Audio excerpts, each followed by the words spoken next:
ওই শুনছেন? আপনাদের কি বলতেছি, আপনাদের এই প্রিয় চ্যানেল থেকে আমি সাব্বির। আপনাদের এই প্রিয় চ্যানেলের এক একটা রহস্যময় মাফিয়া গল্পগুলো আপনাদের কাছে কেমন লাগে অবশ্যই কমেন্ট করে জানাবেন। আর হ্যাঁ, ভালো লাগলে চ্যানেলটাকে সাবস্ক্রাইব করে আমাদের পরিবারের একজন হয়ে পাশে থাকবেন। Thank you.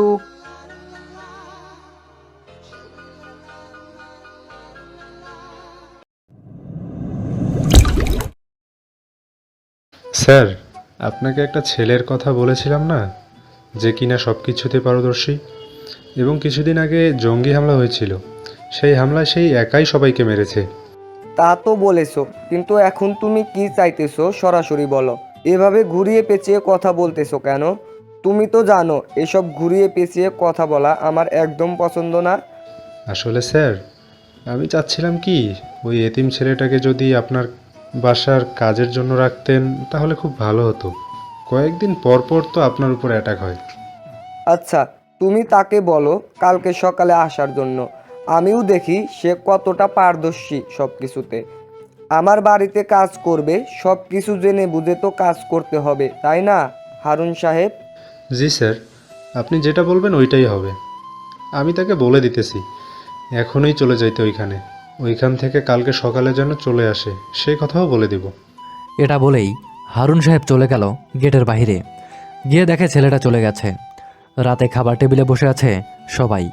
খাদিজা তার বাবাকে বলতে লাগলো, আব্বু, আমার এত বডিগার্ডের কোনো প্রয়োজন নেই। আমার সাথে একজন দিলেই চলবে। ওদের জন্য আমি কোথাও গিয়ে শান্তি পাচ্ছি না। কলেজের ওয়াশরুমে গেলেও ওরা দরজার বাইরে দাঁড়িয়ে থাকে। তাহলে মানুষ কত কিছু ভাববে, বুঝতে পারছো তুমি? ঠিক আছে মা, আমি তাদের বলে দিতেছি যাতে এমনটা না করে। আর তোর জন্য কালকেই নতুন একজন বডিগার্ড নিয়োগ দিয়েছি। আমার যদি মনে হয় সে পারফেক্ট হবে, তাহলে তাকেই তোর সাথে রেখে দিব বডিগার্ড হিসাবে। ঠিক আছে আব্বু, আমি এখন গেলাম। আম্মু, গুড নাইট। আমাকে সকাল সকাল ডেকে দিবে।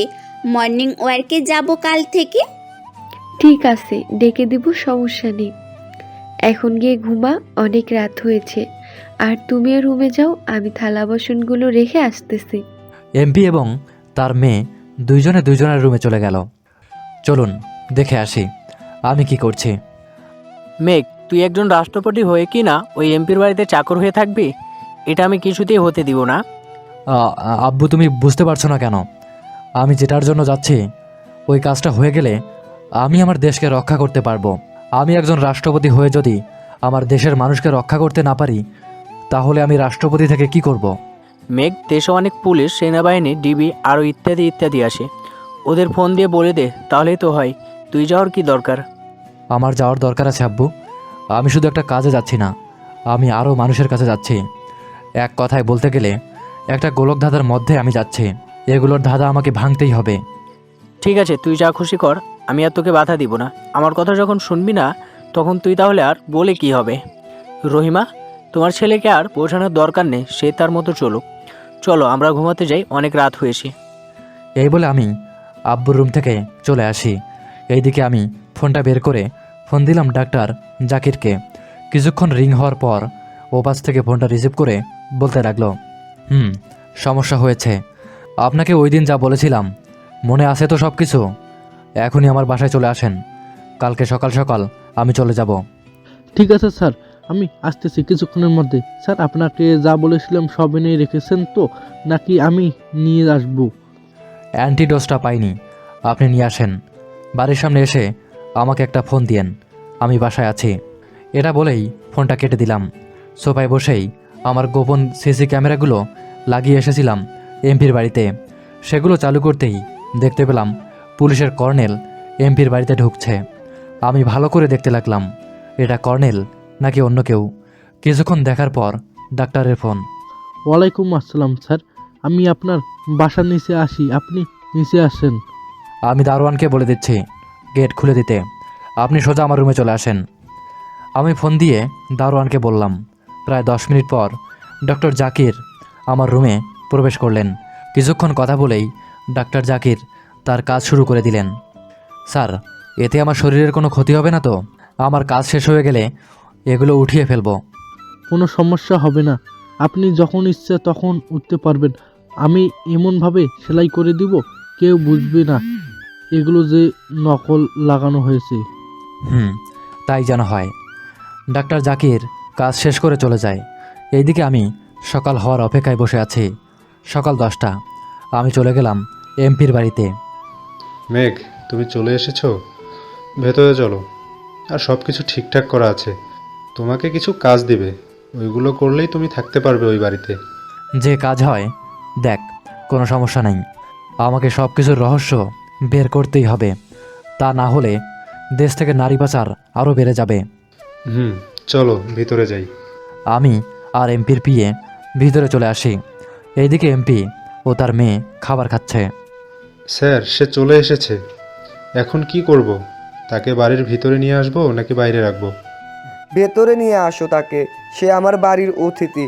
আর তোমাকে যে বললাম রাষ্ট্রপতির সাথে আমাকে কথা বলিয়ে দিতে, তুমি তো কিছুই বললে না পরে।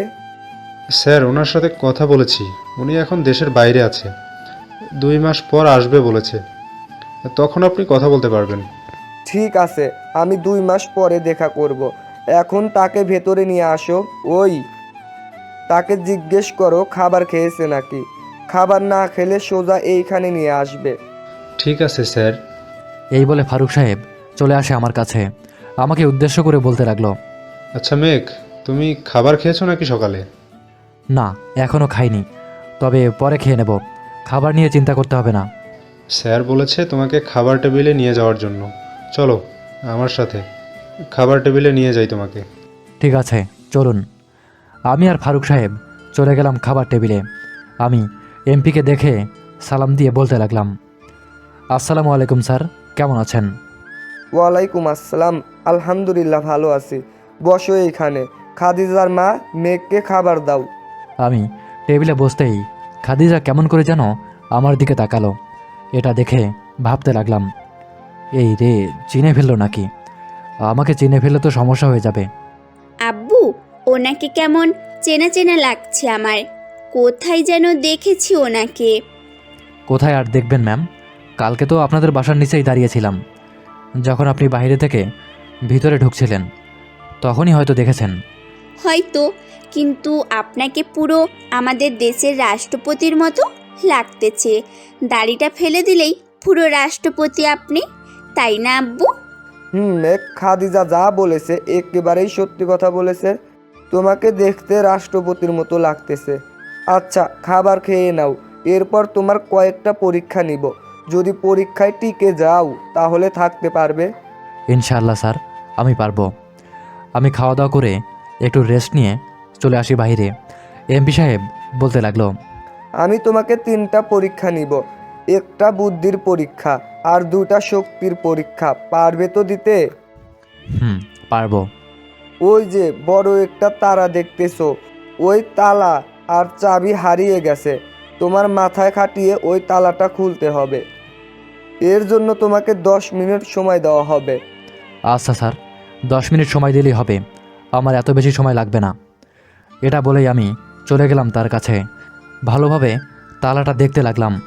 কিছুক্ষণ পর পকেট থেকে একটা ক্লিপ বের করলাম। ক্লিপটা দিয়ে তালাটা খুলে ফেললাম। এটা দেখে এমপি সাহেব কিছুটা অবাক হয়ে গেল, কারণ এই তালা আজ পর্যন্ত 100 জন পরীক্ষা দিয়েছে, কিন্তু কেউ বলতে পারেনি। বাহ মেঘ, বাহ! আজ পর্যন্ত 100 জন এই তালাটা খোলা ট্রাই করেছে, কিন্তু পারেই নাই। আর তুমি কিনা 10 মিনিটের মধ্যে খুলে ফেললে। হ্যাঁ স্যার, আর কি করতে হবে বলুন, আমি এখনই করে দিচ্ছি।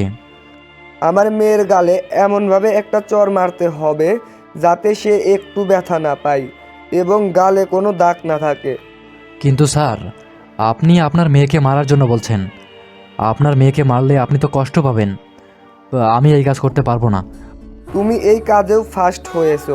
শেষ কাজ হচ্ছে মানুষ যা যা বলবো তাই করতে হবে তোমাকে।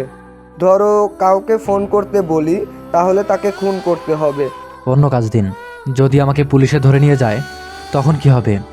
আমার তো কেউ নেই। ওরা যদি আমাকে ফাঁসিতে ঝুলিয়ে মৃত্যুদণ্ড দেয় তাহলে তো কবর দেওয়ার মতো কেউ থাকবে না আমার। তোমাকে কেউ কিছুই করতে পারবে না, আমি আছি তো। চলো এখন বাসার ভিতরে যাই, বাহিরে সূর্যের আলো অনেক। আমি আর এমপি চলে আসি ভিতরে। দুইজনে সোফায় বসে আছি। এমন সময় খাদিজা বলতে লাগলো, আব্বু, তোমাকে যা বলেছিলাম মনে আছে তো? হুম হুম, তাদের বলে দাও যাতে আমার সাথে আর না যায়, আমি একা যাব। তারা কেউ যাবে না মেঘ, তুমি খাদিজাকে কলেজে নিয়ে যাবে আর নিয়ে আসবে। যদি প্রয়োজন হয় তোমাকে ফোন দিব, তোমার ফোন নাম্বারটা দাও। স্যার আমি তো ফোন চালাই না। একটা ফোন ছিল, ওইটা পানিতে পড়ে নষ্ট হয়ে গেছে। এরপর থেকে ফোন চালাই না। খাদিজা মা, কলেজ থেকে আসার সময় মেঘকে একটা ফোন কিনে দিস। বিকেলে আমি বাসায় এসে তোকে টাকা দিয়ে দিব। ঠিক আছে আব্বু, আপনি চলেন আমার সাথে। আমি কোনো কিছু না বলে চলে আসি গাড়িতে। ড্রাইভিং সিটে বসতেই খাদিজা অবাক হয়ে বলে, আপনি গাড়ি চালাতে পারেন নাকি? হ্যাঁ পারি তো। কেন, কি হয়েছে? আমি কি গাড়ি চালানোর যোগ্য না? আরে তা না, আসলে আপনি আগে গাড়ি চালিয়েছেন নাকি চালান নাই এটা তো আর আমি জানি না। আচ্ছা, এখন তাড়াতাড়ি চলেন কলেজে। আমি গাড়িটা নিয়ে চলে আসি কলেজে। গেটের সামনে খাদিজাকে নামিয়ে দিয়ে গাড়িটা পার্কিং করে বসে রই। প্রায় 3 ঘন্টা পর খাদিজা গাড়ির কাছে এসে বলে, এখন শপিং মলের দিকে চলেন, আপনার জন্য একটা ফোন কিনবো, আর এই নেন চকলেট খান। আমি চকলেট খাই না। কি বললি তুই? আমি যেটা দিই সেটা খেতেই হবে, তা না হলে আমি লাথি মেরে গাড়ির ভেতর থেকে বাইরে ফেলে দিব। ফেলে দিতে হবে না, খাচ্ছি খাচ্ছি। এই বলে আমি চকলেটটা নিয়ে খাচ্ছি আর গাড়ি চালাচ্ছি। কিছুক্ষণের মধ্যে চলে আসি শপিং মলে। আমার জন্য একটা ফোন কিনলো। এই দেখো, ফোনটা পছন্দ হয়েছে নাকি? সুন্দর না হলে আমার সাথে ভেতরে চলো, তোমার পছন্দ মতো কিনবে। থাক, এটাই চলবে। আমার খুব পছন্দ হয়েছে। আর আপনাকে ধন্যবাদ। আমার জন্য আপনি কতটুকু কষ্ট করলেন। এখানে ধন্যবাদ দেওয়ার মতো কোনো কিছুই নেই, আব্বু বলেছে তাই কিনে দিয়েছি। আমি ড্রাইভ করে চলে আসি বাসায়। কলিং বেল দিতে খাদিজার আম্মু এসে দরজা খুলে দিল। মেঘ, তোমার স্যার ছাদে আছে। আমি আসলে বলেছিল তোমাকে বলার জন্য যাতে উপরে যাইতা। আচ্ছা আন্টি, আমি যাচ্ছি। এটা বলে আমি চলে গেলাম ছাদে।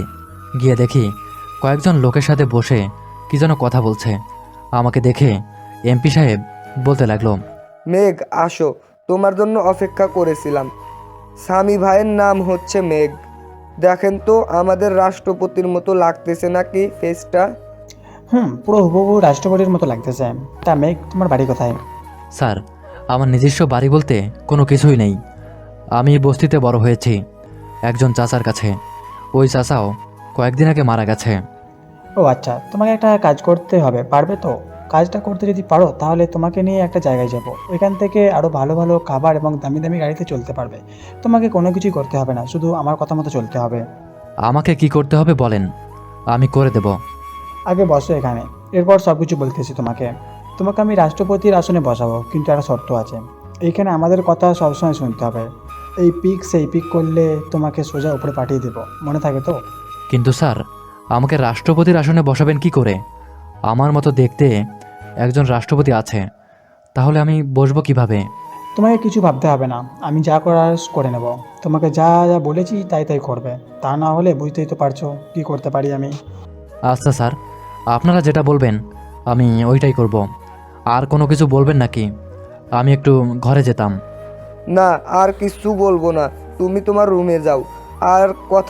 আর একটা কথা মনে রাখবে, তোমাকে যাতে কখনোই না দেখে কোনো পুলিশ, কখনো সেনাবাহিনী অফিসারের সাথে এই কথাগুলো বলতে।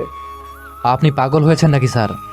আমি যদি তাদের কাছে বলে দেই তাহলে ওরা আপনাকে জেলে নেবে, তারপর আমাকেও নেবে। আমি এই বয়সে জেল খাটতে চাই না। এই তো, তোমার মাথায় অনেক বুদ্ধি আছে। তুমি এক কাজ করো, এই নাও, এই ছবিটা রাখো, আর এই ছবিটার মতো সাইজ করে দাড়িগুলো কেটে ফেলো। কালকে বা পরের দিন তোমাকে রাষ্ট্রপতির সামনে বসাবো। ঠিক আছে স্যার, আমি তাহলে এখন আসি, পরে আবার কথা হবে। এটা বলে আমি চলে আসি রুমে। দরজাটা লাগিয়ে আমার আসল রূপে ফিরে আসি। বিকেল 5টা। এমন সময় আমার দরজার ওই পাশ থেকে খাদিজার মা ডাকতে লাগলো, মেঘ, তুমি ঘুমাইতেছো নাকি? না আন্টি, বলেন কি বলবেন। দরজাটা খুলতে খুলতে এই কথাটা বললাম। এইদিকে খাদিজার মা আমার দিকে তাকিয়ে তো অবাক, কারণ আমাকে এখন পুরো রাষ্ট্রপতির মতো লাগছে। মেঘ, তোমাকে তো পুরো রাষ্ট্রপতির মতো লাগতেছে। কই গো খাদিজার বাবা আর খাদিজা, দেখে যাও ওইদিকে কি ঘটে গেছে। নিচে থেকে খাদিজা এবং এমপি সাহেব উপরে এসে আমাকে দেখে পুরাই অবাক। এইদিকে এমপি সাহেবের চোখে মুখে খুশির ছাপ দেখা যাচ্ছে। বাহ মেঘ বাহ, এটা তো চাইছিলাম আমি। আজ থেকে তুমি এই দেশের রাষ্ট্রপতি। আমি যা যা বলবো এখন থেকে তুমি তাই তাই করবে। ঠিক আছে স্যার, আপনি যেটা বলবেন আমি ওইটাই করব। তবে একটা কথা স্যার, আমাকে দিয়ে এমন কোনো কাজ করাবেন না যেটাতে আমাকে এবং আপনাকে জেলে যেতে হয়। তোমাকে দিয়ে কোনো খারাপ কাজ করাবো না, দেশের ভালোর জন্য ওই কাজ করাবো, যাতে দেশের আরও উন্নতি হয়। খাদিজা, তুই তোর রুমে যা। এখানে দাঁড়িয়ে দাঁড়িয়ে আমাদের কথা কি শুনতেছিস? কিছু না, আচ্ছা যাইতেছি। খাদিজা চলে গেল। এইদিকে এমপি সাহেব আমাকে সব কিছুই বুঝিয়ে দিয়ে বলতে লাগলো। মেঘ, সব কিছু বুঝে গেছো তো? কালকে তোমাকে কি কি করতে হবে আমি তোমাকে আমার বাড়িতে নিয়ে যাব, বাকিটা ম্যানেজ করে নিও তুমি। ঠিক আছে স্যার। রাতে খাওয়া দাওয়া করে আমি আমার রুমে এসে ফোনটা বের করে মেসেজ দিলাম রাতুলকে। চলুন শুনে আসি আমাদের মধ্যে কি কথা হচ্ছে। রাতুল, সব কিছু রেডি করে রাখিস। এমপির লোকেরা আবারও মেয়ে পাচারের কাজটা শুরু করেছে। এবার এমপিকে মারতেই হবে। ভাই, আপনি কোনো চিন্তা করবেন না। এইবার এমপি কেন, এমপির পুরো পরিবারকে শেষ করে দেবো আমি। শুধু দেখে নিয়েন, শালাকে একবার ছেড়ে দিয়েছি, এই পাড়ার ছাড়ছি না, অনেকবার বেড়েছি। তোকে যে কাজ করতে বলেছি ওইটাই করবি। এমপি যাতে কোনোভাবেই বুঝতে না পারে আমরা প্ল্যান করে কাজ করছি। আর এমপি সাহেব আমাকে খুন করার জন্য লোক ভাড়া করেছে। তাদের ধরে এনে বাকি কাজ তুই করে ফেলিস। আশা করি আর কিছুই শিখিয়ে দিতে হবে না। না ভাই, আর কিছু শিখিয়ে দিতে হবে না, বাকিটা আমি বুঝে গেছি। আর এমপি সাহেবের বাড়ির ম্যাপ পেয়েছি, কালকে আপনি বাসায় যান, পাঠিয়ে দিবেন ম্যাপটা। ওকে, রাখছি তাহলে। অনেক রাত হয়েছে, ঘুমা। আমি ঘুমিয়ে গেলাম। এইদিকে এমপি সাহেব তার স্ত্রীকে বলল, জানু, আমার স্বপ্নটা পূর্ণ হতে চলেছে। কালকের পর থেকে এই পুরো দেশ আমি শাসন করতে পারবো। দেখো, তোমাকে আগে থেকে বলে রাখতেছি, কোনো অবৈধ কাজ করবে না, যাতে করে আমি তোমাকে হারিয়ে ফেলি। আরে ওই রকম কিছু না, মেশকে রাষ্ট্রপতির আসনে বসাবো কালকে। সে আমার কথা মতো সব কিছু করবে কাল থেকে। আর এমনিতেও দেশ অনেকটা এগিয়ে গেছে, প্রবাসীদের রেমিটেন্সের টাকা দিয়ে অনেক কিছু করে ফেলেছে। আজ পর্যন্ত রাষ্ট্রপতি একটা টাকাও নেয় নাই, আমাদের প্রতি মাসে মাসে হিসাব দেয়। তার একটা চ্যানেল আছে, কোথায় কত টাকা খরচ হয়েছে, কোথায় কি হচ্ছে সব কিছু এইখানে বলে। ওহ আচ্ছা, সমস্যা নেই, আমিও না হয় দেখব ওই ভিডিওগুলো এখন। এটা বলে ওরা ঘুমিয়ে গেল। সকালে আমার ঘুম ভেঙে গেল খাদিজার ডাকে। আমি ঘুম ঘুম চোখে দরজা খুলে বলতে লাগলাম, আপনি তো দেখতেছি এখনো ঘুমাইতেছেন। আমাকে কলেজে নিয়ে যাবে কে শুনি? হুম, আমি একা একা কলেজে যাব নাকি? সেটা তো আমি জানি না। স্যার বলেছে আজকে যেন আমি বাইরে বের না হই, তাই আপনি স্যারকে জিজ্ঞাসা করেন কে আপনার সাথে যাবে। আপনি ফ্রেশ হয়ে আসেন, আপনাকে নিয়ে যাব। আব্বু কিছুই বলবে না। ঠিক আছে, আপনি নিচে গিয়ে বসেন 10 মিনিট, আমি ফ্রেশ হয়ে আসছি এখনই। এটা বলে আমি চলে আসি ওয়াশরুমে। ফ্রেশ হয়ে চলে আসি নিচে, গিয়ে দেখি এমপি সাহেব এবং খাদিজা কথা বলছে। এটা দেখে বলতে লাগলাম, স্যার ওনাকে কলেজে নিয়ে যাবে কে? আপনি তো আমাকে মানা করে দিয়েছেন বাইরে না যেতে। তুমি এক কাজ করো, খাদিজাকে কলেজে নামিয়ে দিয়ে আসো, বিকেলে গিয়ে আমি নিয়ে আসব। কারণ এখান থেকে তো তুমি আর এই বাসায় থাকবে না, তাই না? হ্যাঁ স্যার। ম্যাম চলুন এখন যাওয়া যাক। আমি খাদিজাকে নিয়ে চলে আসি তার কলেজে। খাদিজাকে নামিয়ে দিয়ে চলে আসব, এমন সময় পিছন থেকে একজন বলে ওঠে, আরে রবিউল, তুমি এখানে? আমাকে দেখে চলে যাচ্ছ যে? আমি পিছনে ফিরতেই দেখতে পাই প্রিন্সিপাল স্যার। এইদিকে খাদিজা রবিউল নামটা শুনেই পিছনে তাকিয়ে দেখে প্রিন্সিপাল স্যার আমাকে রবিউল বলে ডাকছে। এটা দেখে খাদিজা বলতে লাগলো, স্যার, ওনার নাম তো রবিউল না, ওনার নাম হচ্ছে মেঘ। খাদিজা, তুমি হয়তো ভুল করতেছো। ওর নাম হচ্ছে রবিউল। সে হচ্ছে এই পুরো বাংলাদেশের রাষ্ট্রপতি। আমি তাকে ভালো করে চিনি। স্যার আপনি হয়তো ভুল করছেন, আমার মতো হয়তো সেম চেহারা তার। আপনি চাইলে আপনার স্টুডেন্টকে ফোন দিতে পারেন, দেখেন সে কি বলে। ওকে ওয়েট, আমি এক্ষুনি ফোন দিচ্ছি রবিউলকে। এটা বলে প্রিন্সিপাল ফোন দিল আমার বাবার কাছে। প্রায় কিছুক্ষণ রিং হতেই ওই পাশ থেকে আব্বু ফোনটা রিসিভ করে বলতে লাগলো, আরে প্রিন্সিপাল স্যার যে, কেমন আছেন? আলহামদুলিল্লাহ, ভালো আছি চৌধুরী সাহেব। আচ্ছা, রবিউল কোথায় আছে এখন? রবিউল তো দেশের বাইরে গিয়েছে আজকে সকালে। কেন, তাকে কী প্রয়োজন আমাকে বলেন, আমি মনে হয় প্রবলেম সলভ করে দিব। না, কোনো সমস্যা নেই, এমনি ফোন দিয়েছিলাম। একদিন হয়েছে তো, তার সাথে কোনো দেখা নেই, তাই আর কি। আচ্ছা, আজকে রাখি, আবার পরে ফোন দিব। এটা বলেই প্রিন্সিপাল স্যার ফোনটা কেটে দিল। তারপর বলল, সরি মিক, আমি ভাবছিলাম তুমি ওই রবিউল। আসলে তোমাদের দুজনের চেহারা পুরো সেম তো, তাই বুঝতে পারিনি। তাই রবিউল কে আর কে মেঘ। ঠিক আছে, সমস্যা নেই স্যার। ম্যাম আপনি ক্লাসে চলে যান, আপনার দেরি হয়ে যাচ্ছে। বাড়ি যাচ্ছি। খাদিজা চলে গেল। এইদিকে প্রিন্সিপাল স্যার কি যেন একটা ভেবে চলে যেতে যাবে, এমন সময় পিছন থেকে আমাকে বলে ওঠে, তাহলে ওই সময় খাদিজার সামনে মিথ্যা বললে কেন যে তুমি রবিউল না? স্যার খাদিজা যদি আমার আসল পরিচয় পেয়ে যায় তাহলে তার বাবাকে বলে দিবে যে আমি রাষ্ট্রপতি। তার বাবা মাফিয়াদের সাথে হাত মিলিয়ে আমাদের দেশের মেয়ে পাচার করছে, তাই আমি নিজেই এমপিকে ধরতে চাই। ও আচ্ছা, এই কথা। আচ্ছা যাও, তাহলে দোয়া রইল তোমার উপর। আল্লাহ যেন তোমার এই কাজের তৌফিক দান করে। আমিন। আমি চলে আসি। এইদিকে খাদিজার ক্লাসে ঢুকতেই তার সকল বান্ধবীরা ঘিরে ধরে বলতে লাগলো, কি রে খাদিজা, তোর সাথে দেশের রাষ্ট্রপতি এসেছে কেন? তোদের মধ্যে কোনো কিছু কি আছে? মানে তোরা কি বয়ফ্রেন্ড গার্লফ্রেন্ড? কি যা তা বলতেছিস বলতো আমাকে তোরা? সে রাষ্ট্রপতি হতে যাবে কেন?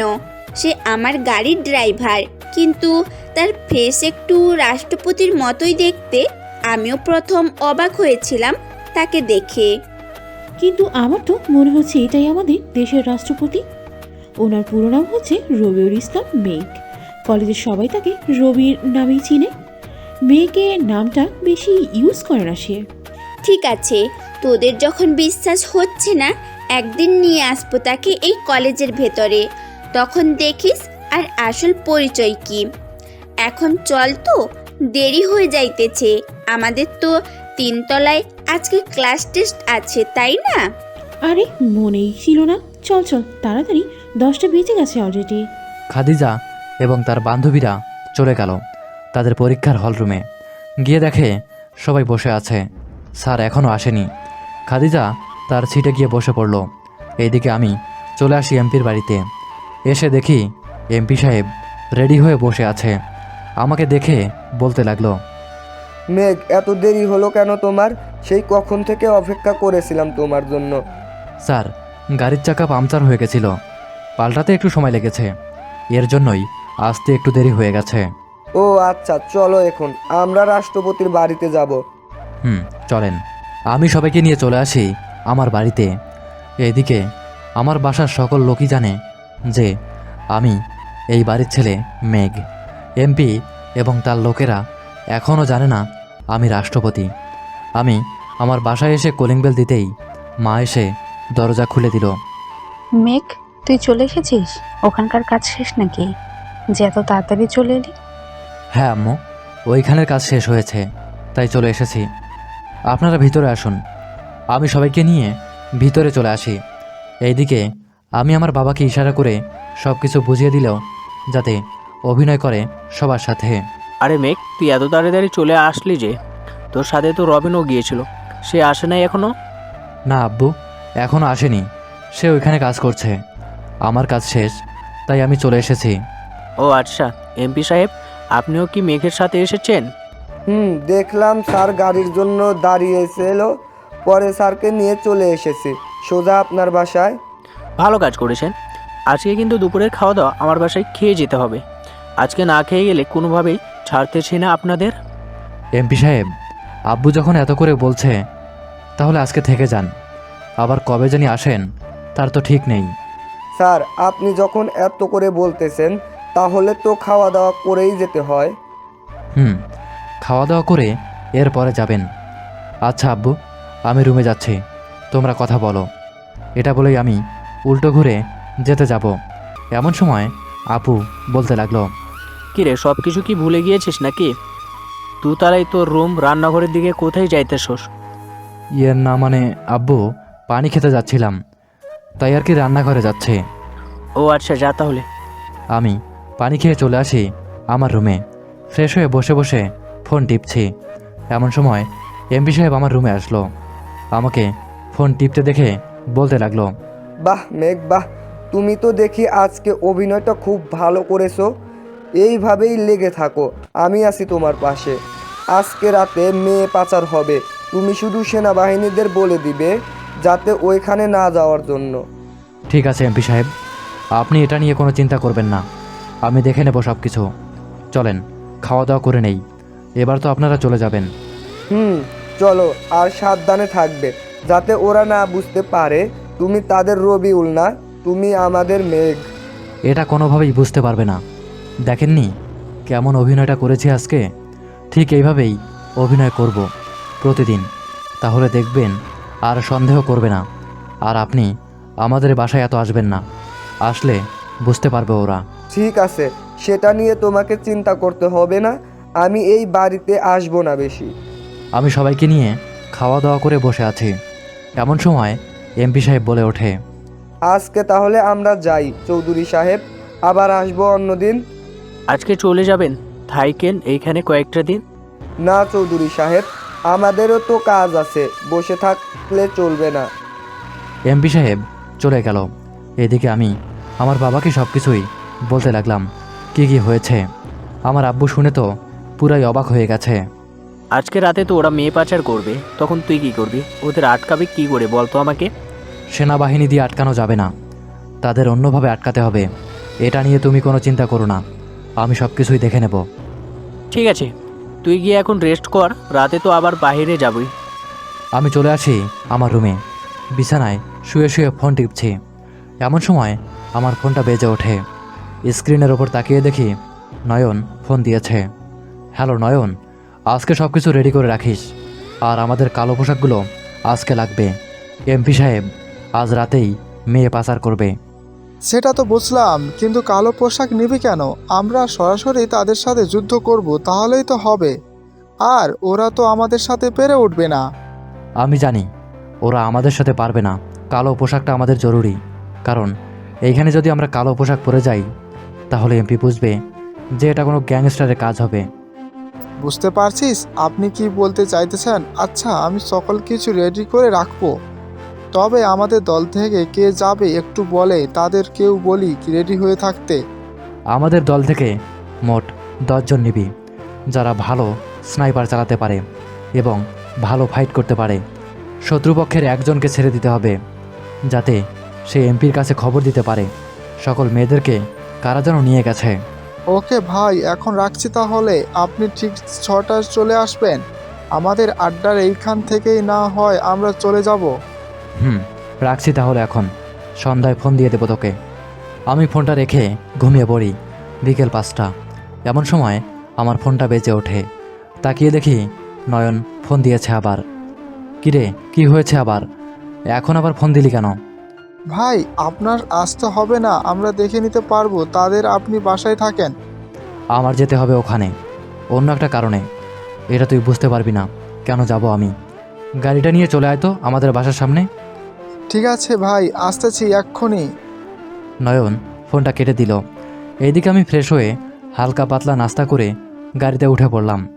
প্রায় 30 মিনিট পর যে জায়গা থেকে মেয়েগুলো পাচার হবে ওই জায়গায় আমি চলে আসি। গাড়ির ভিতরে বসে আছি। এমন সময় এমপি সাহেবের ফোন। মেঘ, তুমি সেনাবাহিনী এবং পুলিশদের বলে দিয়েছো নাকি যাতে আমাদের বাড়িগুলো না আটকে রাখে? হ্যাঁ স্যার, আমি বলে দিয়েছি ওরা আটকে রাখবে না। আপনি আসবেন নাকি গাড়ির সাথে? না, আমি যাব না। আমার পেয়ে যাবে টাকাগুলো নিয়ে আসার জন্য ওইখান থেকে তোমাকে 10 লক্ষ টাকা দিয়ে আসবে। তুমি বাড়িতেই থাকো। আমি বাসায় আছি, কোথাও যাইনি। আপনার বিয়ে আসুক, সমস্যা নেই। আমি আরও কিছুক্ষণ কথা বলে ফোনটা রেখে দেই। এইদিকে আমার প্ল্যান মতো আমার পুরো টিম কাজ করতে লাগলো।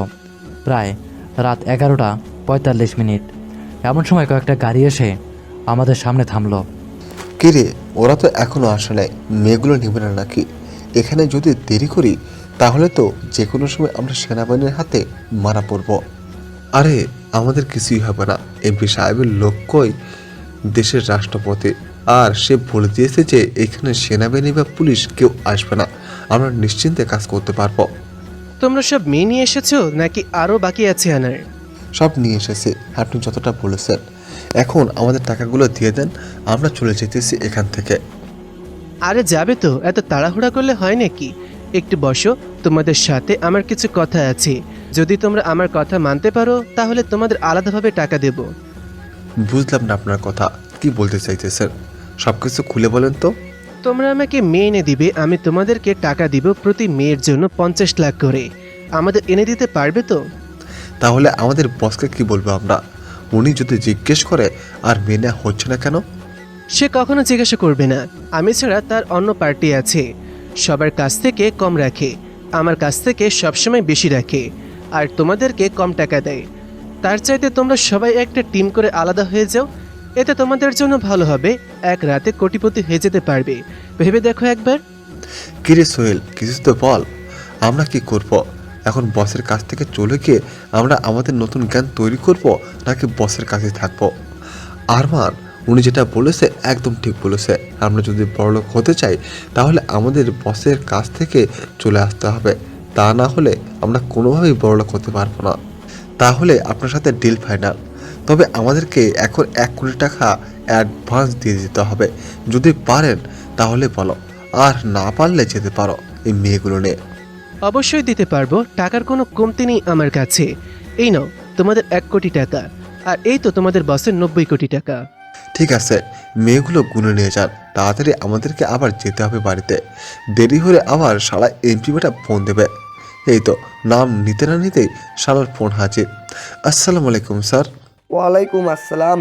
সব কিছু ঠিকঠাক আছে তো নাকি ওইখানে? স্যার, সব কিছু ঠিকঠাক আছে। আচ্ছা, আপনাকে পরে ফোন দিতেছি, এখন কাজ করব। ঠিক আছে। এমপি সাহেব ফোনটা কেটে দিল। এইদিকে আমি আমার পুরো টিম নিয়ে ওদের সামনে যেতেই ভয় পেয়ে গেল। ওরা আমাদেরকে দেখে আরমান বলতে লাগলো, এই কে আপনারা, আর এখানে এসেছেন কেন? কি চাই এখানে? শালা, তোর মাথাটা চাই আমি, দিবি? এই নয়ন, ধর শালাকে। আমার কথা শুনে নয়ন এবং তার ছেলেপেলেরা মিলে সবাইকে বেঁধে রেখে দিল। এইদিকে আমি ভারতের মাফিয়ার সামনে এসে বলতে লাগলাম, আমাদের দেশ থেকে মেয়ে নিয়ে যাবি, এতই শখ তাই না? আজকে তোর পুরো শখ আমি মিটিয়ে দেব, মনে রাখিস। এই নয়ন, আমার ফার্স্ট টেস্ট বক্সটা নিয়ে আয়, শালাকে একটা শিক্ষা দিয়ে দেই। এই নে ভাই, আগে থেকে সব কিছু রেডি করে রেখেছি, কি কি করতে হবে বলে একবার, বাকিটা আমি নিজেই করে দিতেছি। আমি ফার্স্ট টেস্ট বক্সটা খুলে একটা ছুরি হাতে নিয়েই ভারতের মাফিয়া কিং আটকে ওঠে আর বলতে লাগে, আমাকে ছেড়ে দেন, আমি আপনার 2টা পায়ে পড়তেছি, প্লিজ আমাকে ছেড়ে দেন। ওরে শালা, তোদেরকে তো ছাড়ার জন্য ধরিনি। নয়ন, ওর মুখটা খুলতো, ওর জিহ্বা কেটে কুকুরকে খাইয়ে দেব। আমার কথা মতো নয়ন ভারতের মাফিয়া কিংয়ের মুখটা খুলে দিতেই আমি লোহার একটা শিক গরম করে জিহ্বাতে ঢুকিয়ে দেই। এইদিকে ভারতের মাফিয়া কিংয়ের অবস্থা পুরাই টাইট। সে কি বলবে বুঝতে পারছে না, কোনো কথাই নেই তার মুখে। ভারতের মাফিয়া তার জিহ্বা পুরোটাই বের করে, আমি কেটে ফেলি। এইদিকে কাটা মুরগির মতো কাতরাচ্ছে সে। ভাই, ওর মুখ সেলাই করে দেই আমি, তা না হলে এমনভাবেই কাতরাতে থাকবে। মুখ সেলাই করলে কিছুক্ষণের এর মধ্যে মারা যাবে। মুখ সেলাই করার কোনো দরকার নেই, সে এমনিতেই ঠিক হয়ে যাবে। কিরে, বাকিদের অবস্থা তো দেখি পুরাই বেহাল।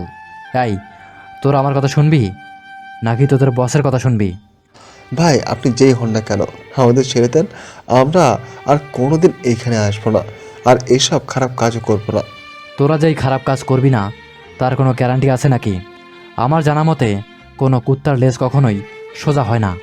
তোরা কি করে সোজা হবি বলতো? ভাই আমাদের বিশ্বাস করেন, আমরা বাংলাদেশ থেকে পালিয়ে অন্য কোনো দেশে চলে যাব, দরকার পড়লে রিক্সা চালিয়ে আয় রোজগার করব, তবু এই খারাপ কাজ করবো না আর আমরা। এই তো এখন লাইনে এসেছিস, তোর বসকে ফোন দিয়ে বল যে এসব কাজ ছেড়ে দিতে, তা না হলে তার জীবন এইভাবে কাটা মুরগির মতো ছটফট করবে। আমি আর ওই এমপির সাথে কোনো মানুষের বলতে চাই না, প্লিজ ভাই আমাকে ছেড়ে দেন, আমি চলে যাবো এখনই। ছেড়ে দিতে পারি একটা শর্তে, আজ থেকে তুই রিক্সা চালাবি। যদি দেখি অন্য কোনো খারাপ কাজ করেছিস তাহলে তোর খবর আছে। ঠিক আছে ভাই, আপনি যেটা বলবেন ওইটাই করবো, তবু আমাকে মারবেন না ওনার মতো। আচ্ছা মারবো না। এই নয়ন, দেখ তো শালা বেঁচে আছে নাকি মরে গেছে। ভাই মরে গেছে সে, কি করব এখন? প্যাকিং করে লাশটা এমপির বাড়ির সামনে রেখে আয়, বাকিটা এমপি নিজেই বুঝে নেবে কি করতে হবে তার। ঠিক আছে ভাই, আপনি তাহলে গাড়িতে গিয়ে বসেন, আমরা আমাদের কাজটা শেষ করে আসতেছি এক্ষুনি। আমি চলে আসি গাড়িতে। এইদিকে নয়ন সবাইকে নিয়ে তাদের অন্য একটা গাড়িতে উঠিয়ে দিল আর সবাইকে উদ্দেশ্য করে বলতে লাগলো, আমার সাথে আমার আস্তানায় যাইতেছে, আজ থেকে আমার মতো ভালো কাজ করে দেখাবো কোনটাতে বেশি সুখ আছে আর কোনটাতে বেশি দুঃখ আছে। ঠিক আছে ভাই চলেন, আজ থেকে আমরা ভালো কাজ করব আর কখনোই খারাপ কাজ করব না। নয়ন তাদের কাজ শেষ করে চলে আসে আস্তানায়। এইদিকে আমি আমার রুমে ঢুকে ফ্রেশ হয়ে বসে আছি। এমন সময় এমপির ফোন। মেঘ, তোমাকে না বলেছিলাম তোমাদের সেনাবাহিনীরা যাতে আমার লোকেদের না আটকায়, ওরা আমার লোকেদের আটকে রেখেছে। তুমি ফোন দিয়ে বলে দাও তাদের। স্যার, ওরা তো কাউকে আটকায়নি, আপনি ফোন দেন আপনার লোককে।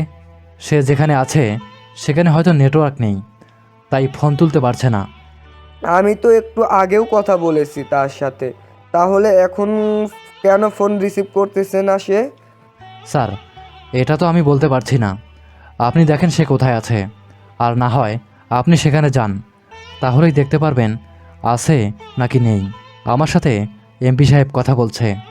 এমন সময় তার দারোয়ান বলতে লাগলো, স্যার বড় একটা বক্স কারা যেন বাড়ির বাইরে রেখে গেছে, আপনি চলেন তো আমার সাথে, একটু নিচে যাই। তুমি দেখতে পারো না বক্সের ভেতরে কি রাখা আছে? আমাকে এসে বলতেছো যাওয়ার জন্য? তোমাকে রেখেছি কাজ করার জন্য, মাস শেষে তো ঠিকই তোমার টাকা তোমার নিয়ে নাও। স্যার আপনি এই কথাটা বলতে পারলেন? আমি সেই 15 বছর ধরে এই বাড়িতে দারোয়ান হিসেবে ছিলাম আর এখনও আছি, তাই বলে আপনি এসব বলবেন? আমি কালকে সকালে এই চাকরি ছেড়ে চলে যাব। যা যা, তোদের কোনো প্রয়োজন নেই আমার, আপদ বিদায় হলেই বাঁচি। দারোয়ান চলে গেল নিচে, বক্সটা ভিতরে রেখে দিল। সকাল হতেই যমুনা টেলিভিশনে দেখাতে লাগলো যে ভারতের মাফিয়া কিং আজকে রাতে বাংলাদেশের এলাকায় মারা গেছে। গোপন সূত্রে জানা গেছে যে মেয়ে পাচার করে নিয়ে যাওয়ার জন্য এইখানে এসেছিল সে, এসব বলছিল আর ইত্যাদি ইত্যাদি কথা। আব্বু, খেলা জমে গেছে, এখন শুধু দেখার পালা কি হয়। এমপিকে এমন শিক্ষা দেব বাপের জন্মেও এমন কাজ করবে না আর। আমিও দেখতে চাই আমার ছেলে কি করতে পারে। তবে তোর মা একটা কথা বলেছিল 2 দিন আগে, যদি অনুমতি দেস তাহলে বলবো। আমার কাছে অনুমতি চাওয়ার কি আছে, বলে ফেলো। আম্মু কি বলেছিল তোমাকে? তোর আম্মু বলেছিল তোর জন্য পাত্রী দেখতে। তোর যদি কোনো মেয়ে পছন্দ থাকে আমাকে বল, আমি তার বাবা মায়ের সাথে কথা বলে দেখি, তারা যদি চায় তাহলে তাদের মেয়েকে আমাদের বাড়ির পুত্রবধূ করে আনবো। আব্বু, একটা মেয়ে তো পছন্দ হয়েছে, সেটা তো এমপির মেয়ে, সেও তো তার বাবার মতো এমন কাজ করতে পারে, তাই না? আগে সব খোঁজখবর নেই, এরপর দেখা যাবে কি করা যায়। ঠিক আছে, তোর যেটা ভালো লাগে ওই টাইপ কর, তোকে আর কিছুই বলবো না আমি। যেদিন সব খোঁজ খবর পাবি ওই দিন ওই কাজী ডেকে বিয়ে করিয়ে দিবি তাদের, হোক রাতে কিংবা সকালে। ঠিক আছে আব্বু, আমি এখন রেস্ট নেই, সবেমাত্র কাজ শেষ করে আসলাম। আমি চলে আসি আমার রুমে, ফ্রেশ হয়ে বিছানায় শুয়ে পড়তেই আমার ফোনটা বেজে ওঠে। তাকিয়ে দেখি এমপি সাহেব আবারও ফোন দিয়েছে। কলটা রিসিভ করেই বলতে লাগলাম, মেঘ, তুমি কি কাউকে কিছু বলতেছো যে আমার এমন এমন জায়গায় মেয়ে পাচার করতে যাবে? আমি বলতে যাব কেন স্যার? আমি তো কাউকে চিনিও না যে বলবো কাউকে। হঠাৎ এই কথা জিজ্ঞাসা করছেন কেন স্যার? আমি তো কিছু বুঝতে পারছি না। না মানে তুমি যদি বলে থাকো তাহলে তো আমার শত্রুর পক্ষের লোকেরা সব কিছুই জেনে যাবে। আমাদের মিশন কোথায় কোথায় হচ্ছে প্রতিদিন। না স্যার, আমি কাউকে কিছু বলিনি। আপনি আমাকে বস্তি থেকে তুলে এনে এই রাষ্ট্রপতির আসনে বসিয়েছেন। এত বড় সুযোগ আমি মিস করি কিভাবে বলেন তো? জানো আজকে কত কোটি টাকা লস হয়েছে আমার? 90 কোটি টাকা লস হয়েছে। মেয়েগুলো থাকলেও আমি আবার বিক্রি করতে পারতাম, কিন্তু আমার কোনো লোকদের ওই খবরও পাচ্ছি না। ওরা যে কোথায় গিয়ে লুকিয়ে আছে। চলে আসবে, চিন্তা করবেন না স্যার। আচ্ছা, এখন রাখছি। যদি কিছু প্রয়োজন হয় আবারও আমাকে ফোন দিবেন। এটা বলে আমি ফোনটা কেটে দিয়ে ঘুমিয়ে পড়ি। বিকাল 5টায় ঘুম ভাঙল খাদিজার ডাকে। চোখটা খুলেই আমি শিহরিত, কারণ খাদিজা আমার বাসায় চলে এসেছে। ম্যাম, আপনি কখন এসেছেন এখানে? আর আসার সময় আমাকে ফোন দেননি কেন? ফোন দিলেই তো আমি আপনাকে নিজেই নিয়ে আসতাম। প্রায় 100+ ফোন দিয়েছি তোকে। ফোনটার দিকে তাকিয়ে দেখ তো। আমি ফোনটার দিকে তাকিয়ে দেখি 100+ কল উঠে আছে স্ক্রিনে। এটা দেখে বলতে লাগলাম, সরি ম্যাম, আসলে ঘুমিয়েছিলাম তো তাই বুঝতে পারিনি। তা কিসের জন্য এখানে এসেছেন আমাকে বলেন। আর আম্মু আব্বু আপনাকে দেখেনি তো? সবাই দেখেছে আমাকে, কিন্তু আসল কথা হচ্ছে তুই তোর মা বাবাকে কি বলেছিস বল তো? তুই আমাকে পছন্দ করিস এটা বলেছিস ওদের? এই রে খাইছে, আম্মু আব্বু সব কিছু বলে দিল নাকি? কি রে, চুপ করে আছিস কেন? কথা বল। আসলে ম্যাম, কি যে বলি আপনাকে। থাক, এসব বাদ দেন, পরে বলবো নে। এখন চলেন, খাওয়া দাওয়া করে নেবেন। সত্যি করে বল তো, তুই রাষ্ট্রপতি নাকি অন্য কেউ? আর আমাদের বাসায় ছদ্মবেশী রূপে গিয়েছিলি কেন? সব বলবো, আগে আমার সাথে নিচে চলেন, এরপর সব কিছুই বলছি। আমি ফ্রেশ হয়ে খাদিজাকে নিয়ে চলে আসি নিচে। সিডিটা লাগিয়ে দেই। খাদিজাকে তার বাবার কুকর্মের কাজগুলো দেখাতে লাগলাম। দেখেছেন তো আমি আপনার বাসায় কেন ছদ্মবেশী রূপে গিয়েছিলাম। আপনার বাবাকে হাতে নাতে ধরতে চেয়েছি। আমি আমার প্ল্যান মতোই কাজ করছি। আশা করি আপনি কখনোই বাধা দিবেন না আমাদেরকে। আপনি আপনার কাজ করতে থাকেন, আমি আমার বাবার শাস্তি চাই। তাকে ফাঁসিতে ঝুলিয়ে দিলেও আমার কোনো যায় আসবে না। আমি আমার আম্মুকে নিয়ে আসবো কালকে। এখানে সব কিছু দেখব, আম্মু যেটা বলবে ওইটাই হবে। ঠিক আছে, তবে আপনার বাবা যেন এই সব কিছুই না জানতে পারে। জানতে পারলে তিনি সতর্ক হয়ে যাবেন। তাই আমাদেরকে গোপনে কাজ করতে হবে। ঠিক আছে, করেন।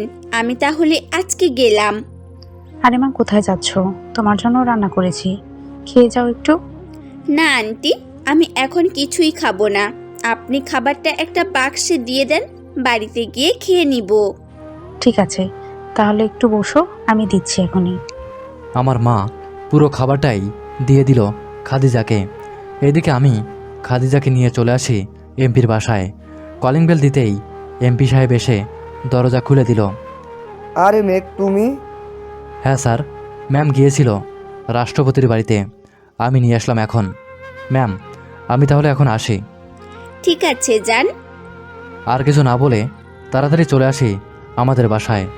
পকেট থেকে ফোনটা বের করে নয়নকে ফোন দিলাম। হ্যালো নয়ন, কোথায় আছিস এখন? এই তো ভাই, বাসায় হয়ে আছি। কোনো কিছু প্রয়োজন নাকি? না, কোনো প্রয়োজন নেই। তুই আস্তানায় এসে এমপির ফোনটা এমনভাবে হ্যাক করবি যাতে সে বুঝতে না পারে তার ফোনে কিছু হয়েছে। ঠিক আছে ভাই, কাজ শেষ করে আমি আপনাকে ফোন দিয়ে জানিয়ে দেবো। এখন রাখছি তাহলে। নয়ন ফোনটা কেটে দিয়ে চলে আসে আস্তানায়। কাজ শেষ করে আমাকে ফোন দিয়ে বলে দিল রাত 9টা। এমন সময় এমপির ফোনে একটা কল আসলো। চলুন শুনে আসি কি বলছে। আরিয়ান সাহেব, আপনি কখন আসবেন? মেয়ে তো রেডিও করে রেখেছি আমরা। তাহলে কালকে রাতেই আসতেছি শাহবাগে, ওইখানেই দেখা হচ্ছে আপনার সাথে। কি বলেন আপনি? আসেন, অবশ্যই দেখা হবে। কেন দেখা হবে না? রাত 9টায় ওইখানে আমাদের সকল কিছু পৌঁছে যাবে। আর টাকা ক্যাশ দিবেন নাকি ব্যাংকে পাঠিয়ে দিবেন? টাকা ক্যাশ দিব, ব্যাংকে পাঠাতে পারবো না আমি। ঠিক আছে, রাখছি তাহলে এখন। এমপির কথা শেষ হতেই আমি নয়নকে ফোন দিয়ে সব বলে দিলাম কি কি করতে হবে। এইদিকে নয়নও রাতের মধ্যেই সব কাজ কমপ্লিট করে ফেলল। দেখতে দেখতে রাত পেরিয়ে সকাল হয়ে গেছে, সকাল 10টা। এমন সময় আমার ফোনটা বেজে ওঠে। তাকিয়ে দেখি খাদিজা ফোন করেছে। কলটা রিসিভ করতেই ওপাশ থেকে বলতে লাগলো, মেঘ, তুমি কোথায় আছো? এখনই আমার সাথে দেখা করো, তোমার সাথে জরুরি কথা আছে, এখনই দেখা করো আমার সাথে। আমাদের বাড়িতে আসো না, বাড়িতে আব্বু আছে। তুমি কলেজের সামনে আসো, আমি এখনই বের হব কলেজের জন্য। ঠিক আছে, আমি এখনই আসছি, তুমি তাড়াতাড়ি আসো, আবার আমাকে একটা জায়গায় যেতে হবে। ঠিক আছে, আসতেছি। আমি চলে আসি কলেজের সামনে। এসে দেখি খাদিজা চলে এসেছে। আমি খাদিজার কাছে যেতেই খাদিজা আমাকে বলতে লাগলো, তোমাকে মেরে ফেলার জন্য আব্বু লোক ভাড়া করেছে, তুমি সেফটিতে থাকো প্লিজ, তোমার যেন কিচ্ছু না হয়। আর এইটা রাখো, এটাতে এমন কিছু আছে যেটা তোমার কাছে থাকলে সব সময় সুরক্ষিত থাকবে। এসবের কোনো কিছুই দরকার নেই আমার। এই গাড়িটা দেখছো না, এটা রিমোট কন্ট্রোল। আমি যেটা করব এই গাড়িটা সেটাই করবে। চায়না থেকে বানানো হয়েছে গাড়িটা। ও আচ্ছা, তাহলে তো ভালোই হলো তোমার জন্য। এখন তুমি বাড়িতে চলে যাও, আমি কলেজ শেষ করে তোমাদের বাসায় যাব আম্মুকে নিয়ে। ঠিক আছে, নিয়ে আসো। আমি চলে আসি বাড়িতে। আমার রুমে প্রবেশ করেই বক্সটা খুলতে লাগলাম। ভিতরে একটা চিপ আর একটা চিরকুট এমনভাবে রাখা হয়েছে যাতে কেউ বুঝতে না পারে এটা চিরকুট। চলুন শুনে আসি চিরকুটে কি লেখা আছে। মেঘ, এই চিপটা আমার বাবা দিয়েছে, তোমার ব্যাপারে সব কিছু জেনে গেছে যে তুমি এই সব করতেছো, তাই আব্বু আমাকে ব্ল্যাকমেল করে এটা পাঠিয়েছে। তুমি যা যা বলবে আব্বু সব কিছু শুনতে পারবে। ও আচ্ছা, তাহলে এমপি সাহেব আমার ব্যাপারে জেনে গেছে। তাহলে তো তাকে আমার কারিশমা দেখাতে হয়। এটা বলে আমি ফোনটা বের করে ফোন দেই নয়নকে আর বলি, নয়ন, আমার বুকে প্রচণ্ড ব্যথা করছে, আমি আর বাঁচব না হয়তো। তুই যদি পারিস তাহলে আমাকে বাঁচা বন্ধু।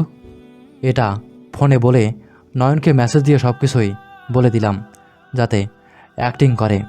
নয়ন সব কিছু বুঝে গেছে, তাই নয়নও বলতে লাগলো, বন্ধু, আমি তোকে বাঁচাতে পারলাম না রে। আমি এখন রাজশাহীতে আছি, যাইতে যাইতে 2 ঘন্টা লাগবে। কি করে বন্ধু বলিস না কেন? Hello hello. আমি কোনো কিছু বলছি না, চুপ করে বসে আছি। চলুন দেখে আসি এমপি সাহেবের কি অবস্থা এখন।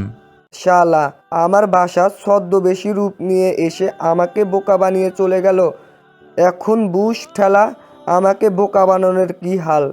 আমি হাসছি এই দিক দিয়ে, কারণ এমপি সাহেব আবারও আমার পাতা ফাঁদে পা দিয়েছে। এখন খেলাটা আরও জমবে। নয়ন, তুই এখনই আমার বাসায় চলে আয়, আর আসার সময় এমপি সাহেবকে ফোন দিয়ে বলে আসবি যে রাষ্ট্রপতিকে লন্ডনে নিয়ে যাওয়া হচ্ছে। এসব তোর বলতে হবে না, আমি ভেবে নিয়েছি কি বলবো এমপিকে। তবে এইবার আর কিন্তু ছাড় যাবে না, এমপি সহ সবগুলোকে মেরে ফেলতে হবে। সেটা পরে দেখা যাবে, খুন করব নাকি করব না। এখন রাখছি তাহলে, রাতে চলে আসিস সেই জায়গায়। আমি ফোনটা কেটে দেই। বিকালে খাদিজা তার মাকে নিয়ে আমাদের বাসায় চলে আসে। এইদিকে আমি খাদিজার আম্মুকে সব কিছুই দেখিয়ে দিলাম। এসব দেখে খাদিজার আম্মু কান্না করতে করতে বলল, মেঘ, খাদিজার বাবার একটা শাস্তি চাই আমি। উনি যাতে আর কখনো জেল থেকে বের হতে না পারে সেই ব্যবস্থা করবে তুমি। আপনি কোনো চিন্তা করবেন না, আমি এমন একটা ব্যবস্থা করব জেল থেকে বের হবে কি 10 দিনের মধ্যে পাগল হয়ে যাবে সে। অন্ধকার ঘরের ভিতরে রেখে এরপর বাহির করব। তখন বুঝতে পারবে একটা বাবা মায়ের কাছ থেকে সন্তানকে কেড়ে নেওয়া কতটা কষ্টের। তোমার যেটা ভালো মনে হয় ওইটাই করো। আম্মু তোমাকে যে বলেছিলাম না আসার সময়, ওইটা ওনাদের বলে দাও, দেখো ওনারা কি বলে। মেঘ, খাদিজার সাথে তোমার বিয়েটা দিব ভাবছিলাম। এখন যদি তুমি রাজি থাকো তাহলে বিয়েটা দিতে পারবো। বিয়ে তো করতে পারবো, কিন্তু এখন করব না। আগে আমার সকল কাজ শেষ হোক, এরপর বিয়ে করব। আচ্ছা, আমি এখন বাইরে যাচ্ছি। আম্মু, রাতে বাসায় নাও ফিরতে পারি। ঠিক আছে, যা, সাবধানে থাকিস তুই। ঠিক আছে। আমি চলে আসি আমাদের আস্তানায়। এসেই দেখি আমার সকল লোকেরা বসে আছে। এটা দেখে আমি তাদের উদ্দেশ্য করে বলতে লাগলাম, সবাই শোনো, তোমাদেরকে বিভিন্ন জায়গায় পাঠানো হবে 10 জন 10 জন করে। তোমরা সবাই পারবে তো মিশন কমপ্লিট করতে? ইনশাআল্লাহ পারবো স্যার, আপনি যেটা বলবেন ওটাই হবে। আমরা মিশন কমপ্লিট করতে পারবো। কোথায় কোথায় যেতে হবে আমাদের বলে দেন। আমি নয়নকে সব কিছুই বলে দেব। তোমরা সেই জায়গাগুলোতে চলে যাবে। ওইখানে আমাদের গুপ্তচর আছে, ওরা তোমাদের বাকি ইনফরমেশন দিয়ে দিবে। ঠিক আছে স্যার, আজকে রাতের মিশন শেষ করে কালকে সকালে আমরা রওনা দিব, যাতে করে ওইখানের মিশনটা তাড়াতাড়ি শেষ করে চলে আসতে পারে ওইখানে। এইখানে এত কাজ নেই, তোমরা ওইখানেই থাকো, সমস্যা হবে না। আজকের মিশন শেষ হলেই আমাদের আরও 2 থেকে 3টা মিশন থাকবে এইখানে, আশা করছি। আচ্ছা মেঘ, তুই একটু রেস্ট কর, আবার তো যেতে হবে ওইখানে। যেতে তো লাগবেই। আচ্ছা, সবাই রেস্ট করো। আমি চলে আসি আমার রুমে, বসে বসে ফোন টিপছি। এমন সময় আমার ফোনে একটা মেসেজ আসলো। তাকিয়ে দেখি দুবাইয়ের মাফিয়া কিং মেসেজ করেছে। মেঘ, আগামীকালকে আসতেছি তোমাদের দেশে এমপি সাহেবের সাথে দেখা করতে। সে নাকি মেয়ে পাচার করে। ওনার কাছে মেয়ে পাচার করা হবে না, ওনার জীবন 2 দিন পর জেলখানায় হবে। ও আচ্ছা, এর জন্যই তো ও আমাকে বলতেছে যত তাড়াতাড়ি মেয়েগুলোকে নিয়ে আসতে। আচ্ছা, সমস্যা নেই, আপনি আসেন। কালকে আসলে আমি আপনার সাথে ডিল ফাইনাল করছি। আপনি আসেন, আপনারও একটা ব্যবস্থা করব। তুমি কি আমাকে ভয় দেখাচ্ছ নাকি যে আমি গেলেই আমাকে মেরে ফেলবে তুমি? হয়তো মারতেও পারি, এটার কোনো গ্যারান্টি আছে নাকি? আপনাকে কেন, বিভিন্ন দেশের মাফিয়াদের যদি আমি মারতে পারি, আপনাকে মারতে পারবো না কেন, এটা বলেন। আমাকে মারা তো দূরের কথা, আমার কাছেই আসতে পারবি না। আমার কাছে আসতে গেলে তোকে আমার মতো 7 জনকে মেরে এরপর আসতে হবে আমার কাছে। ঠিক আছে, কালকে আসেন আপনি, আপনার ব্যবস্থা আমি একাই করছি। আপনার মতো 7 জন কেন, 100 জনকেও যদি নিয়ে আসেন তাদেরকেও মেরে ফেলতে পারবো। ব্ল্যাক পাওয়ার সম্পর্কে আপনি জানেন না, আপনার কোনো ধারণাও নেই আমার ব্যাপারে। তোর ব্যাপারে আমার জানা হয়ে গেছে আরও আগেই। তুই রাষ্ট্রপতি হয়েছিস বলে এই না যে বাইরের দেশের মাফিয়াকে হুমকি দিবি। আমাকে মারতে আসলে দুবাইয়ের প্রেসিডেন্ট শেখকে মারতে হবে আগে। তুই কালকে আয়, আমার একটা ফোনই যথেষ্ট দুবাইয়ের প্রেসিডেন্ট শেখকে দেশে আনার জন্য। আমি তোর বিচার করব না, তোর বিচার তোর দেশের প্রেসিডেন্টই করবে। ঠিক আছে, কালকে দেখা হবে তোর সাথে। এখন বাই, আমি আমার সব কিছু নিয়ে আসতেছি।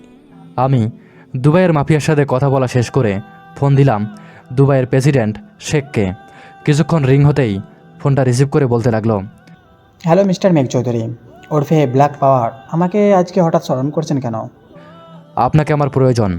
কালকে রাত 10টার মধ্যে আমার আস্তানায় আপনাকে দেখতে চাই। আপনি কালকের মধ্যে চলে আসবেন। ঠিক আছে ব্ল্যাক পাওয়ার, আমাকে কালকেই চলে আসবো, আপনি কোনো চিন্তা করবেন না। আমি ফোনটা কেটে রেডি হয়ে নেই। বাইরে যেতেই দেখতে পাই আমার লোকেরা রেডি হয়ে বসে আছে। নয়নকে দেখে বলতে লাগলাম, নয়ন, সব কিছুই রেডি করে রাখিস। কালকে দুবাইয়ের মাফিয়া কিং আসছে আমাদের সাথে যুদ্ধ করতে।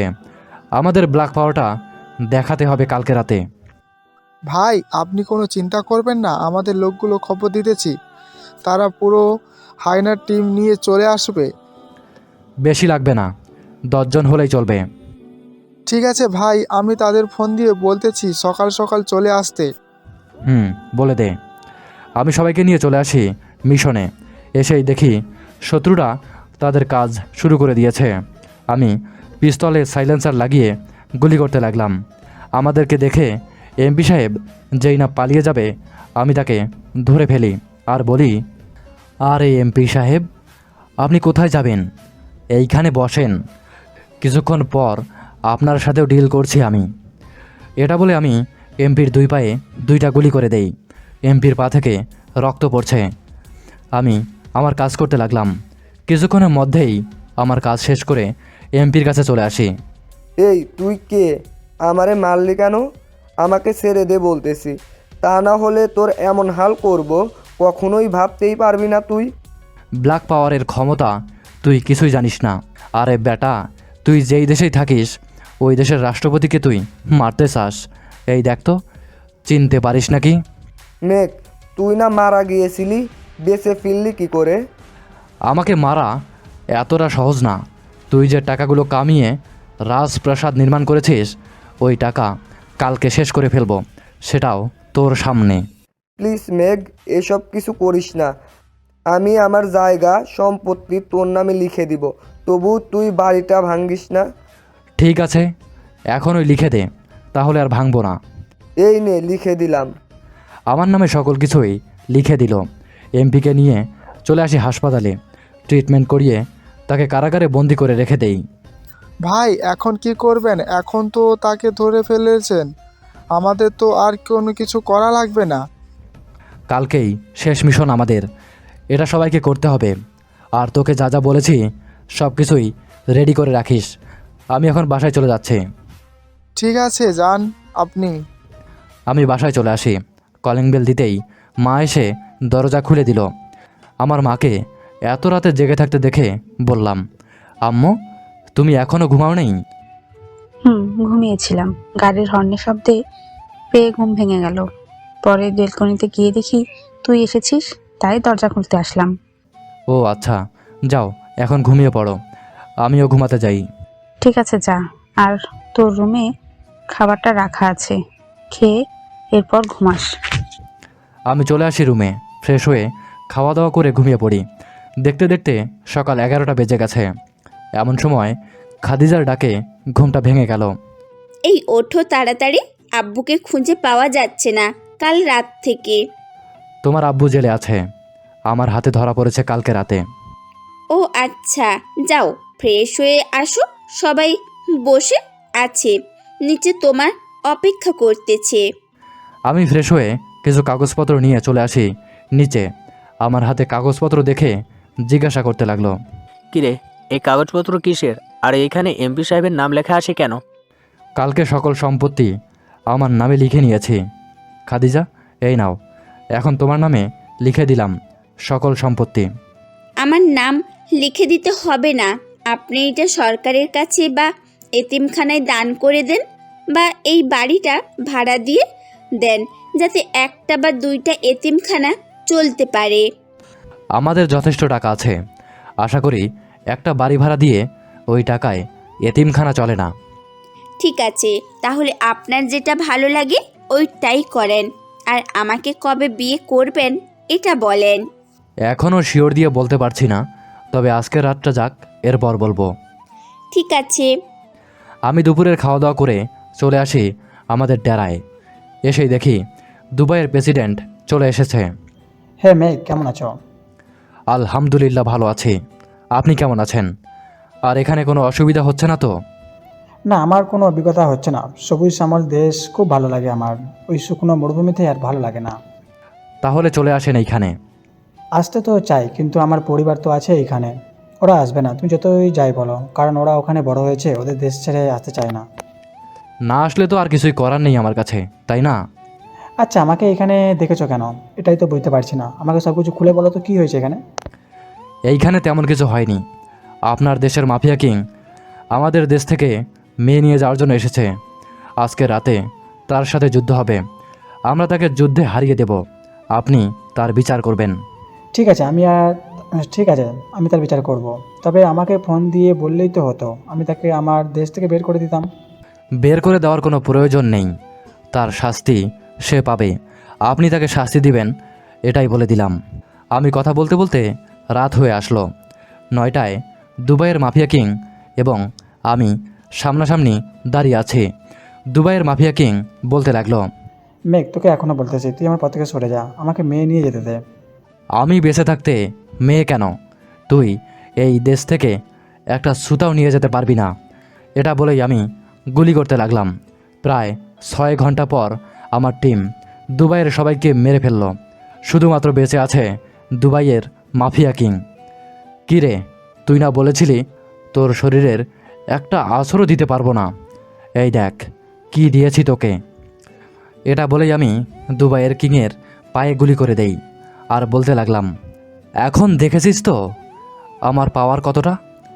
নয়ন, গাড়ি থেকে দুবাইয়ের চেককে নিয়ে আয় এখানে, তাকেও দেখিয়ে দেই। নয়ন চলে গেল গাড়ির সামনে। দুবাইয়ের প্রেসিডেন্টকে নিয়ে সোজা চলে আসলো আমার সামনে। এই দেখ, তোদের দেশের প্রেসিডেন্টকে নিয়ে এসেছি। আপনি এখন এই কুত্তার বাচ্চার বিচার করেন।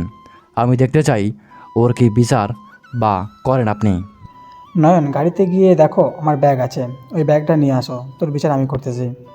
নয়ন গাড়ি থেকে ব্যাগটা নিতেই দুবাইয়ের প্রেসিডেন্ট তার ব্যাগ থেকে একটা টাইম বোমা বের করে দুবাইয়ের মাফিয়া কিংয়ের পেটে ছেড়ে দিয়ে তাকে লাথি মেরে বলতে লাগলো, মেঘ, এটাকে এখনো বেঁধে রাখো, 10 মিনিটের মধ্যে তার শরীরে থাকবে না এখানে। নয়ন বেডের সাইডে রেখে দে আর পুলিশকে খবর দিয়ে দে যাতে এখান থেকে লাশগুলো নিয়ে যায়। ঠিক আছে, আমি এখনই খবর দিয়ে দিতেছি। আপনি শেখ সাহেবকে নিয়ে ডেরায় চলে যান, আপনাদের বিশ্রাম প্রয়োজন এখন। তোরা কাজ শেষ করে চলে আয়। আমি আর দুবাইয়ের প্রেসিডেন্ট চলে আসি আমাদের ডেরায়। আমি ফ্রেশ হয়ে খাওয়া দাওয়া করে নেই। এইদিকে আমার ফোনটা বের করে দেখি খাদিজা অনেকগুলো ফোন করেছে। আমি খাদিজাকে ফোন দিতেই ওই পাশ থেকে খাদিজা বলতে লাগলো, মেঘ, এখন কোথায় আছো তুমি? বাড়িতে চলে আসো, রাত তো অনেক হয়েছে, আর কত বাইরে থাকবে বলো? সকালবেলা আসবো বাড়িতে, তুমি এখন ঘুমিয়ে থাকো, কাজ করছি আমি। এটা বলেই আমি ফোনটা কেটে বিছানায় শুয়ে পড়লাম। সকাল হতেই আমি সবাইকে সব কিছুই বুঝিয়ে দিয়ে চলে আসি বিমানবন্দরে। দুবাইয়ের প্রেসিডেন্টকে বিদায় দিয়ে চলে আসি বাসায়। কলিং বেল দিতেই খাদিজা এসে দরজা খুলে দিল। সারা রাত কোথায় ছিলেন আপনি? আর এখন কয়টা বাজে যে এখন বাসায় এসেছেন? আর বলো না, অনেক কাজ করেছি কালকে রাতে। চলো রুমে যাই। আর আব্বু আম্মুকে বলো যে রাতে যেন আমাদের বাসায় কাজে ডেকে আনে। তোমাকে আজকে রাতেই বিয়ে করব। সত্যি বলতেছো নাকি মিথ্যে বলতেছো? সত্যি বলছি, আজকে রাতেই তোমাকে বিয়ে করব। এখন চলো ভিতরে যাই। এটা বলে আমি ভিতরে চলে আসি। রুমে এসে ফ্রেশ হয়ে নিচে আসতেই আব্বু বলতে লাগলো, কিরে, দুবাইয়ের মাফিয়া কিং নাকি বম ব্লাস্টে মারা গিয়েছে? খবরে দেখলাম। হ্যাঁ আব্বু, দুবাইয়ের মাফিয়া কিংকে আমি নিজেই মেরেছি। আজকে রাতেই আমাদের বিয়ে হবে। তুমি চাইলে কাজই রাখতে পারো। কোন আয়োজন না করে বিয়ে করে ফেললো নাকি? অন্তত তোর কাছের বন্ধু বান্ধব আর আমাদের আত্মীয়দের খবর দেই। হ্যাঁ, খবর দিয়ে দাও। আর আমি এখন ঘুমালাম। যদি কিছু কেনাকাটার দরকার হয় তাহলে রহিম চাচাকে নিয়ে চলে যাও। ঠিক আছে, তুই এখন গিয়ে ঘুমা, যা করার আমরা ওই করে নিতেছি। আমি চলে আসি আমার রুমে। বিছানায় পা এলিয়ে দিতেই ঘুম চলে আসলো। বিকেলে ঘুম ভাঙলো নয়নের ডাকে। ভাই ওঠেন, বিকাল হয়ে এসেছে, বাড়িতে অনেক মেহমান এসেছে, আপনাকে নিচে যেতে বলতেছে সবাই। করছি, তুই নিচে যা, আমি ফ্রেশ হয়ে আসছি। এটা বলেই আমি ওয়াশরুমে চলে যাই। ফ্রেশ হয়ে নিচে আসতেই দেখতে পেলাম আমাদের আত্মীয় স্বজনরা চলে এসেছে। আমি সবার মাঝখান থেকে একজনকে খুঁজছি, কিন্তু পারছি না। এটা দেখে পাশে বসে থাকা আমার চাচাতো বোন বলতে লাগলো, ভাবি বিউটি পার্লারে গেছে সাজুগুজু করতে। আচ্ছা মেঘ, একটা কথা বলতো, আমি কি এ মেয়ের থেকে কম সুন্দরী ছিলাম যে আমাকে বিয়ে করতে পারলি না? দেখ সোনালিকা, তুই হচ্ছিস একটা পিচ্চি মেয়ে। তোর বয়স মাত্র 16 বছর, বিয়ের বয়সটাও হয় নাই তোর। এখন যদি তোকে বিয়ে করি তাহলে তো পুলিশ আমাকে ধরে নিয়ে যাবে বাল্য বিবাহ করার কারণে। ও আচ্ছা, একবার বিয়ে করেই দেখছি আমি পিচ্ছি। এইসব কথা বাদ দে তো, আগে বল সোহান কেমন আছে? তাকে তো দেখলাম না, আসে নাই নাকি বিয়েতে? তুই তো দেখি ভালোই সব দিক দিয়ে খেয়াল রাখিস। ভালো ভালো। সোহান কাজের জন্য দেশের বাইরে গেছে, চলে আসবে 10 দিন পর। আমি কথা বলছি এমন সময় নয়ন এসে আমাকে নিয়ে চলে যায় আমার রুমে। পাঞ্জাবি পায়জামা পরিয়ে দিয়ে বলতে লাগলো, এখন নিচে যা, কাজী সাহেব অপেক্ষা করছে। আমি আর কিছু না বলে চলে আসি নিচে। দেখতে দেখতে বিয়েটা হয়ে গেল। রাত প্রায় 12টা। আমি বাসর ঘরের সামনে দাঁড়িয়ে আল্লাহর নাম নিয়ে ভিতরে ঢুকে পড়লাম। আমাকে দেখে খাদিজা নিচে নেমে এসে আমার পা ধরে সালাম করতেই আমি খাদিজাকে উঠিয়ে বুকের সাথে জড়িয়ে ধরলাম। মিস খাদিজা, চলেন নামাজ আদায় করে নেই। চলো, অনেক রাতও হয়ে গেছে। আমি আর খাদিজা নামাজ আদায় করে নেই। এইদিকে খাদিজা উঠে চলে গেল বিছানায়। আমি জায়নামাজগুলো ভাঁজ করে রেখে আসলাম খাদিজার কাছে। ঘুমটা উঠিয়ে বলতে লাগলাম, মাশাল্লাহ, আমার বউটা দেখতে অনেক সুন্দর। এটা বলেই আমি খাদিজার কপালে চুমু দিতে থাকি। খাদিজাও আমার ঠোঁট জোড়া কামড়ে ধরল। আস্তে আস্তে দুজনে সুখের সাগরে ডুব দিলাম। আজকের গল্পটা এই পর্যন্তই। আবারও দেখা হবে অন্য কোনো গল্পে। সবাই ভালো থাকবেন, সুস্থ থাকবেন। ধন্যবাদ।